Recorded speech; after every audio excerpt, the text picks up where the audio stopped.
Pa? Go. Okay. Good day, everyone. We are the Group 4. We are here to tackle the sectors of tourism. Next slide po. And these are our group members. I'm Via A. Villacarillo.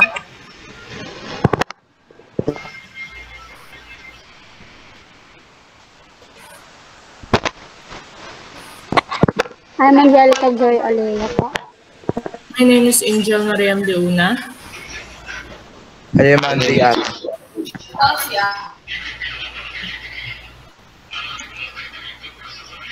My name is Soto Antopi. So, what is sectors of tourism? Sector of tourism, encompasses all industries and activities associated with travel for leisure, business, or other purposes. It is a broad industry that includes accommodations, transportations, food and beverage, entertainment, travel agencies, and more. Next po. For next po, the number one, the accommodations, such as hotels and resorts, are essential for travelers. Some popular options include motels, hotels, and resorts.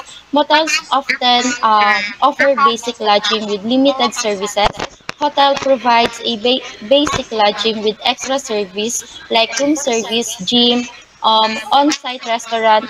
For the resorts po, offer a luxurious experience with on-site food and recreations and may have no need for travelers to leave when choosing accommodations. Travelers consider cost, location, and desired experience. Overall, the next po. This is the example of accommodations, which is the five-star hotels, the Marriott Hotel, and then the Okada Hotel. Next po. For the transportations po, the tourism, this is the mode of travel used by the travelers to reach and move around their destinations. Popular options include air travel, rail travel, and sea travel. For the local transportations naman po, it is options include gondola boats and camel rides and donkey tours. Next po.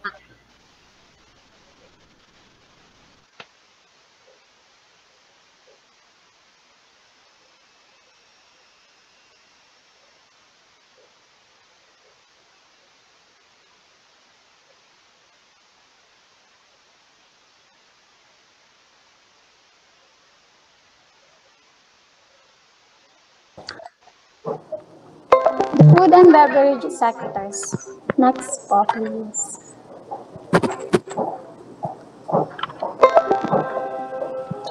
The food and beverage sectors plays a vital role in the tourism industry by offering dining and drinking experience that enhance a visitor's overall travel experience.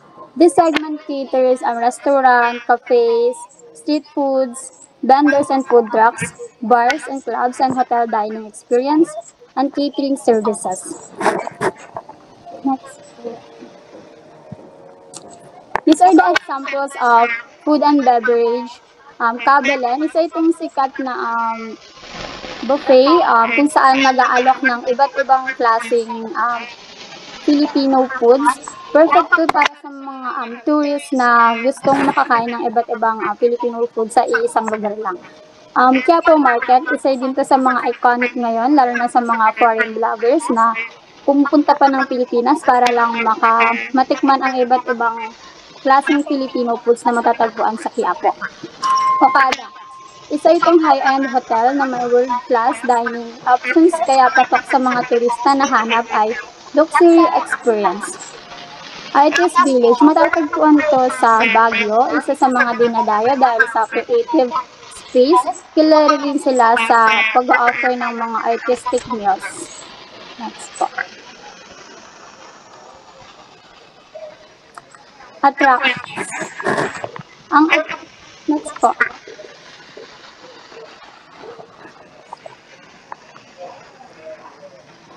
Attractions or key destination experiences draw visitors to a location. Ibig sabihin, ang attractions ay ang mga pangunahing rason kung bakit pumupunta ang mga turista sa isang lugar. Ito ang mga destinasyon o karanasan na pwedeng nakakaakit ng bisita. Pwedeng natural, cultural, historical, o gawa ng tao, man-made ba. Importance of attractions in tourism. Unang-una yung economic growth. Spending on attractions supports a local economies na by creating job. And next, cultural preservations promotes the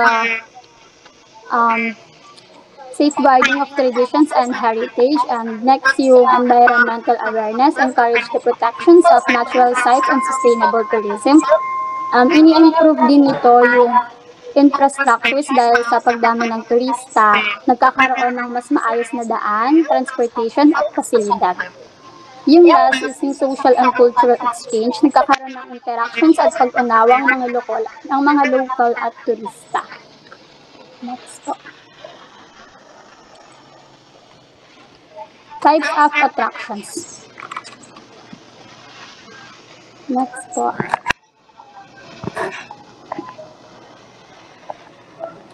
We have natural attractions. People are drawn to the beauty of nature. Kilala naman natin yung Pilipinas bilang isa sa mga pinakamayamang mayroong natural attractions kagaya na lang ng mga El Nido, Palawan. Dito pumupunta yung mga tao para mag-relax at mawala ng stress. Perfect ito for adventure, photography, nature lovers, and eco-tourists usually seek these spots. Next po. Ito naman yung mga man-made attractions. Ito yung mga gawa ng tao na ngayon pinupuntahan dahil sa mga ibang klaseng infrastructures. Next po. Mga event-based attractions. Karamihan sa atin, pumupunta pa ng Baguio, o kahit sa ang mga barangay para makisali sa mga piyesta. Sinali ko din dito yung mga concerts ng mga K-pop kasi usually kahit sa Pilipinas ginaganap yung concert. May mga iba pa rin foreign people na dumadayo pa ng Pilipinas para lang makanood ng mga ganitong event. Next po.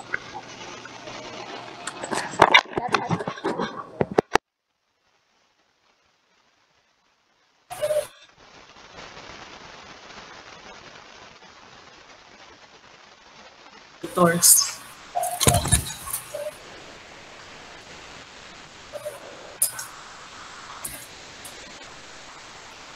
Travel agency is a business that providing travel-related services to the customer to make our customer feel safe and especially to make it easier to travel.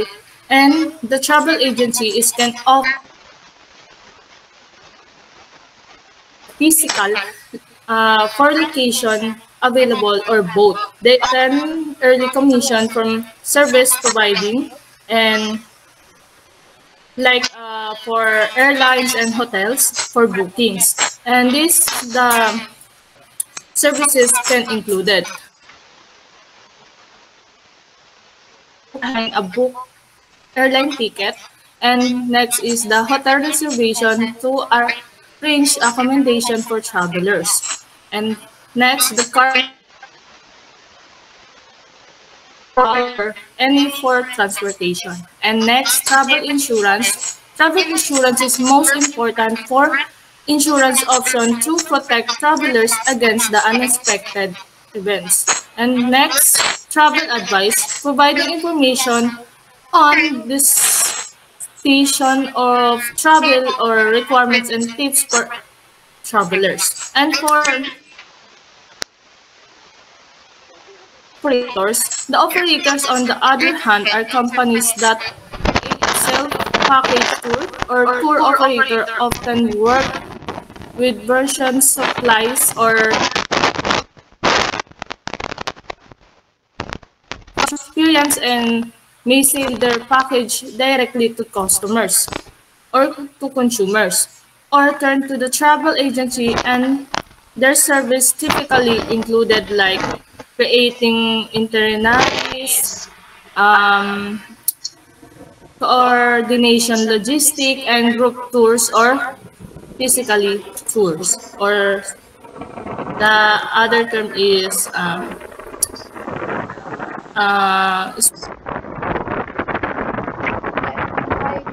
special personality.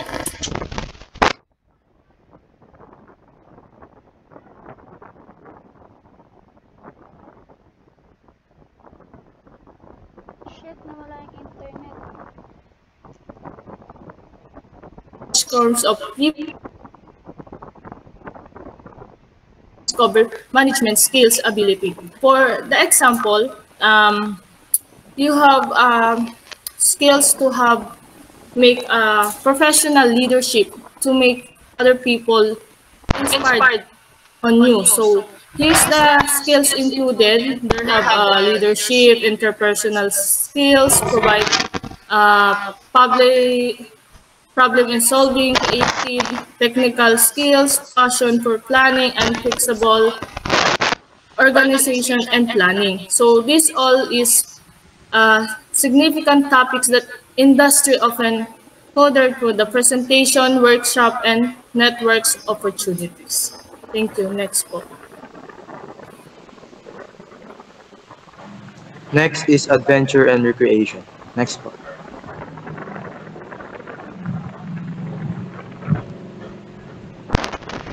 The adventure and recreation sector of tourism focuses on providing travelers with thrilling and engaging experiences that often involve physical activity, exploration of nature, and element of risk or excitement. This is divided in two categories. First category is outdoor activities. These activities allow travelers to enjoy nature and the outdoors, often at a relaxed or moderate intensity level. They are suitable for a wide range of skills levels and are typically safe and guided. The examples of pabalik po. The examples of outdoor activities is hiking, scuba diving, snorkeling, and surfing. And extreme sports. These are high adrenaline activities that involve greater physical challenge and risk. They are often sought by thrill seekers looking for unforgettable, high-impact experiences. The example of extreme sports is bungee jumping, skydiving, and ziplining. Next po. Next is tourism services and support.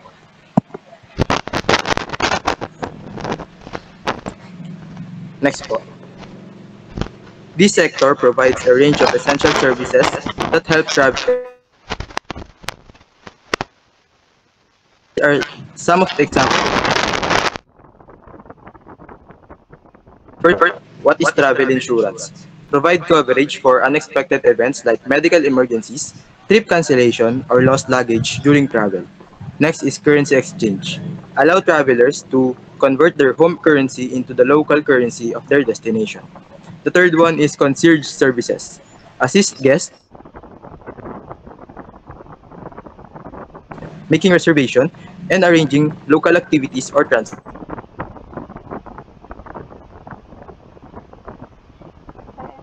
Taxis or shuttle services to guests move around east.